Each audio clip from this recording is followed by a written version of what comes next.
The do's and the don'ts in Japan. You've heard that all the time. You're planning your trip to Japan, and then boom, you get inundated with a bunch of videos of what to do, what not to do, how to dress, how not to dress, and everything. And it's just like overwhelming. And sometimes you think, like, the moment you arrive to Japan, if you're not walking with the right foot, then they're gonna deport you or something.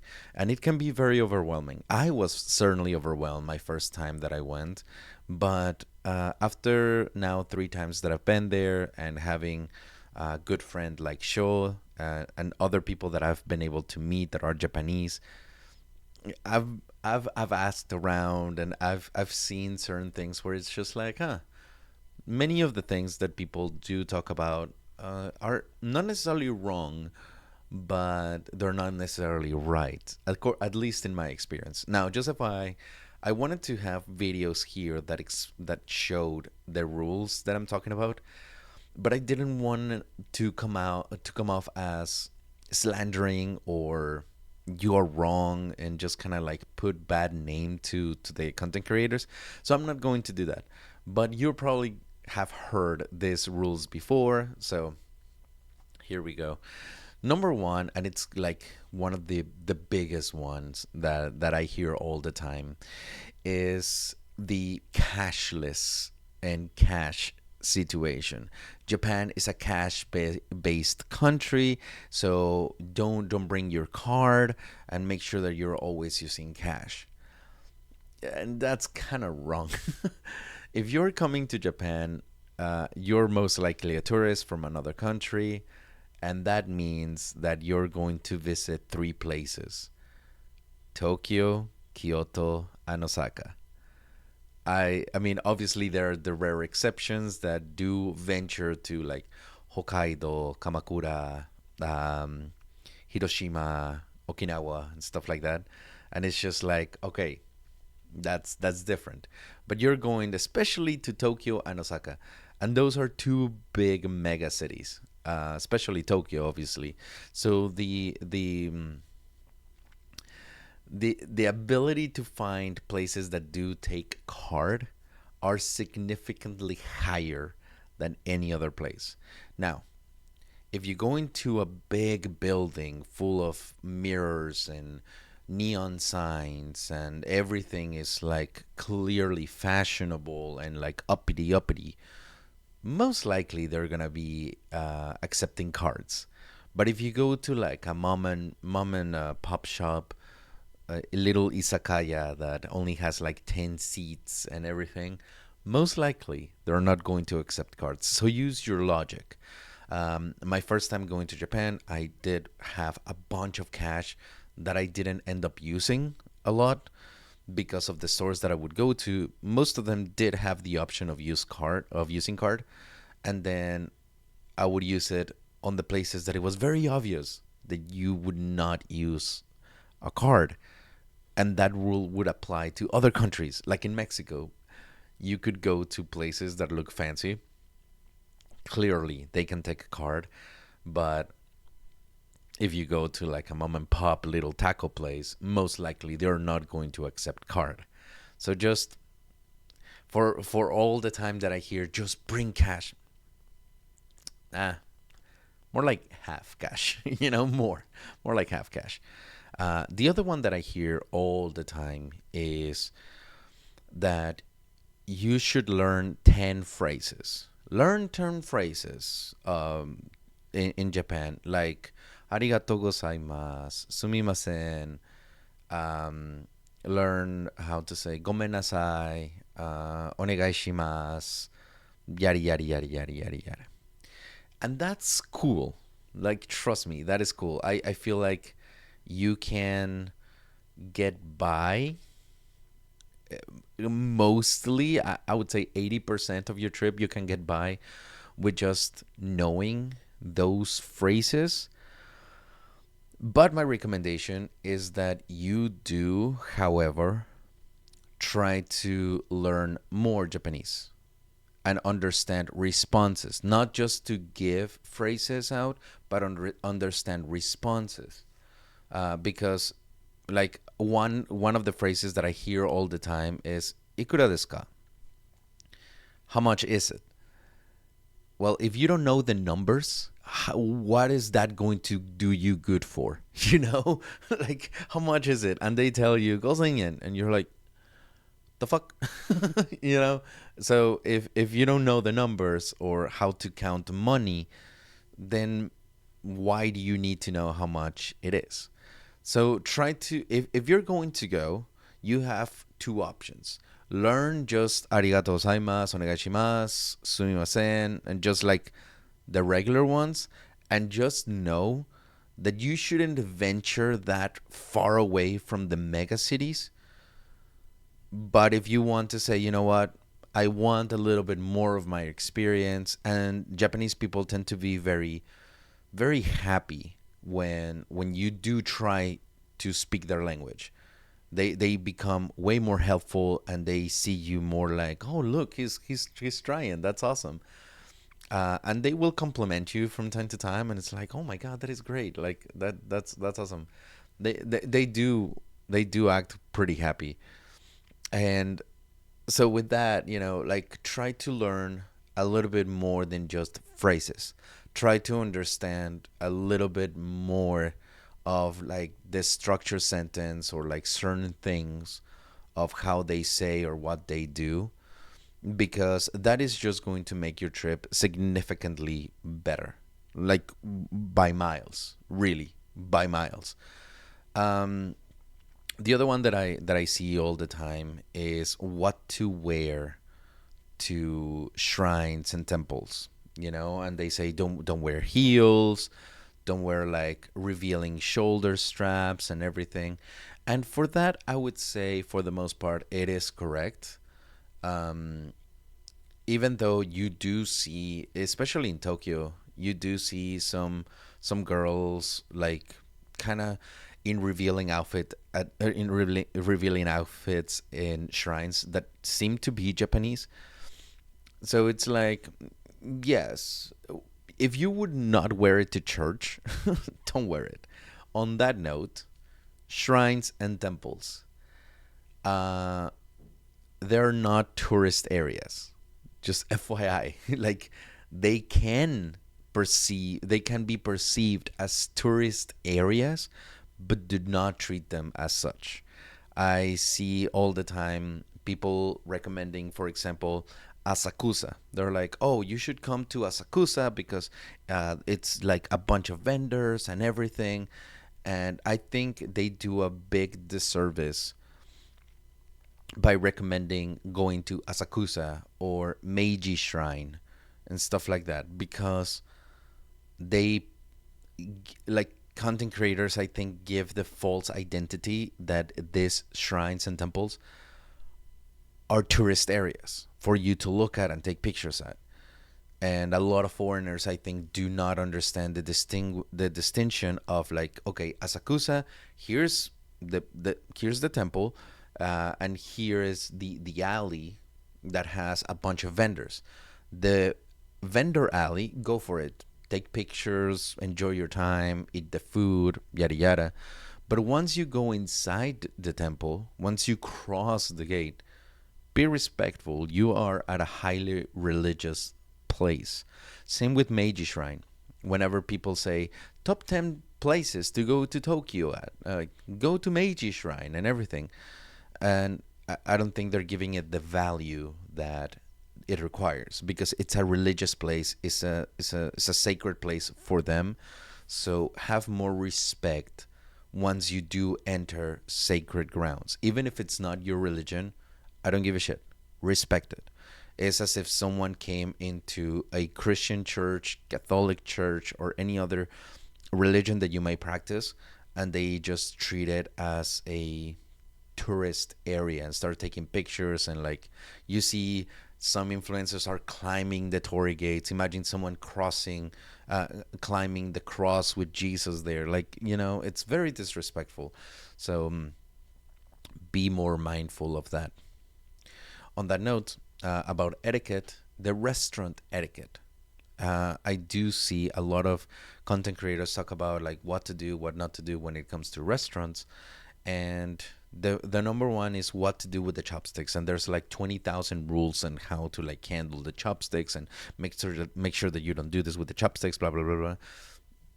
Honestly, I'm not gonna say don't do it. Like, obviously, I don't live there, but from talking to show, from going to many restaurants, I've come to see that most of the time Japanese don't give a shit about you, and they're not gonna be looking at you. No one's gonna come and like slap you if you do something wrong with the chopsticks.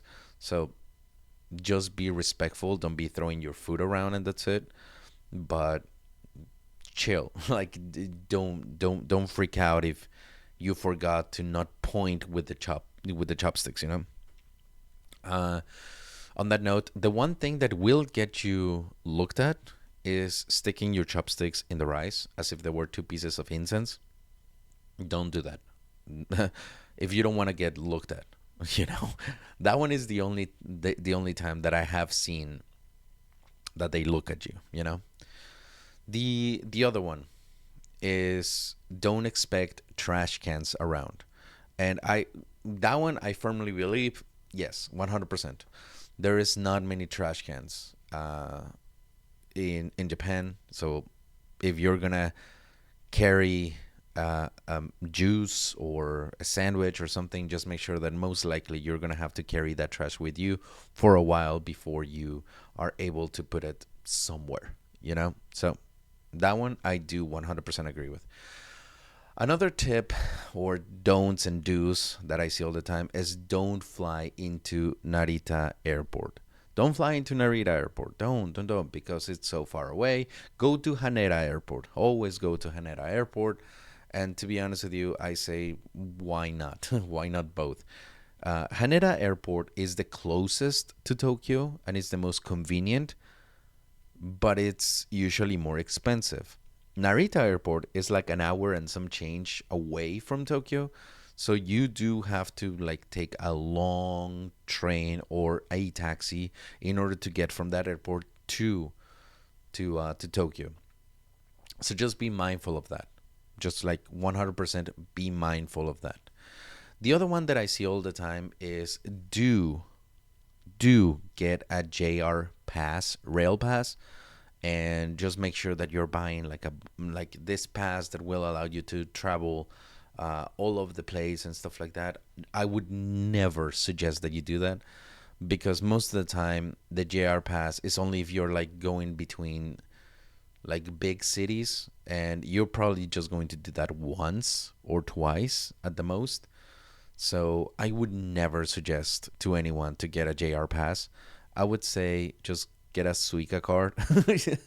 That's it. If you're fortunate enough to get a Suica card, also, if you have an iPhone, where's my iPhone? No, this is the Android. If you have an iPhone, you are gonna be able to connect it to your iPhone. And where the fuck is it? Where's wallet? Okay, wallet. Oh, here it is. And there's the Suica card. And honestly, just do that. Like, just connect your Suica card to your phone, and that's it. You don't have to worry about it. You can recharge it, and don't worry about the JR pass. Like, legit. The other one thing that I see all the time that it's kind of like, okay, I get it in a way, but really is when it comes to tipping. Don't tip. Don't tip because it's an insult. And for the most part, I would say yes, don't tip. Don't tip. But there's some exceptions. If you know very good Japanese and you want to give money as a gift to the chef, and you can explain yourself in a way to where like, hey, I thought it was very delicious. I would like to give you this money, just as an extra of how delicious your food was. And I don't mean to insult or anything. It's just as a thank you gift. If you're able to say it like that, then yes, go ahead. they will accept money. They will. They'll be appreciative of that. If you just leave the money on the counter, they will most likely be like, "Hey, did you forget it?" Like, you know. But you can see the difference. But if you cannot explain yourself enough to say like, "Hey, this is a gift from me to you. Don't take it as an offense. It's just something that I wanted to do," and you cannot say that fluently in Japanese, you may want to avoid yourself the embarrassment. The other one, if you do hire a tourist guide, if you hire a tourist guide, make sure that you understand that they are very aware of the rules of different countries. So if you tip a tourist guide, they're more likely going to be very happy about it. I will 100% suggest that you do tip your tourist guide because a lot of times they do more for you than you expect them to.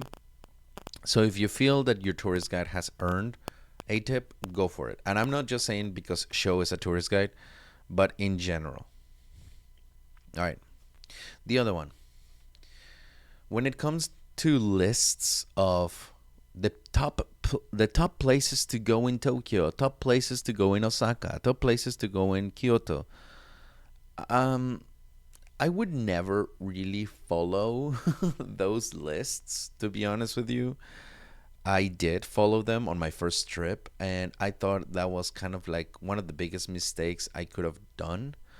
I think it's fun to look at those lists and see what's new, what's available, but Japan has so much more to offer than just big buildings and places to shop anime figures at. That's why I kind of mentioned at the beginning that it's better to not plan that much, um, and just kind of like go with the flow. Like for example, if you see in the top list Shibuya Sky and Akihabara, don't dedicate one entire day to Akihabara and one day to Shibuya because most likely by the 3 hour mark you're gonna be like, okay, now we're in a completely different area. What is this? And then you're gonna notice, oh, we are late to go to this or to go to that. So you know, have the places that you would like to visit and just go with the flow as you arrive. Because a lot of these people do suggest that you plan a very strict itinerary. Otherwise, you're not going to be able to like match or do everything that you want. So, trust me, some of the most amazing places that I've gone to see in Japan came from, all right, I would like to come to this place and then let's just explore around it. Just explore. And honestly, that was kind of the best part. Like it was fantastic. The other one, and I would say I would wrap up the video with this one, is the culture in general. A lot of people have do's and don'ts about the culture, and I think a lot of people do get intimidated by how there are many differences. When to take off your shoes, when not to take off your shoes, when to bow, when to this, when to that, blah blah blah blah. I would say if you watch one video about the etiquette and understand certain key differences like bowing or um, instead of saying arigato, you say arigato gozaimasu and stuff like that. Just things like that. With one video, you should be good. That's it. Meaning, pretty much, just don't be an asshole. Don't be a jerk. That's it. Be respectful. I see a lot of videos all the time talking about like, oh, you have to do this and you need to bow 45 degrees for this and you need to bow 10 degrees for that. Just be respectful. That's it. If you think there's a chance that you can be a nuisance at the moment, then stop what you're doing. That's it.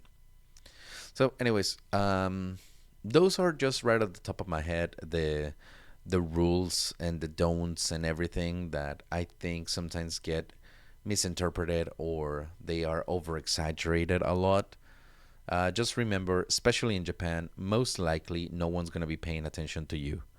Everyone is about themselves, everyone is usually on their own little world, and you are just another insignificant human going as a side character in their own 12 episode anime arc.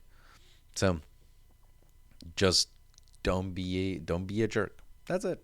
All right, bye.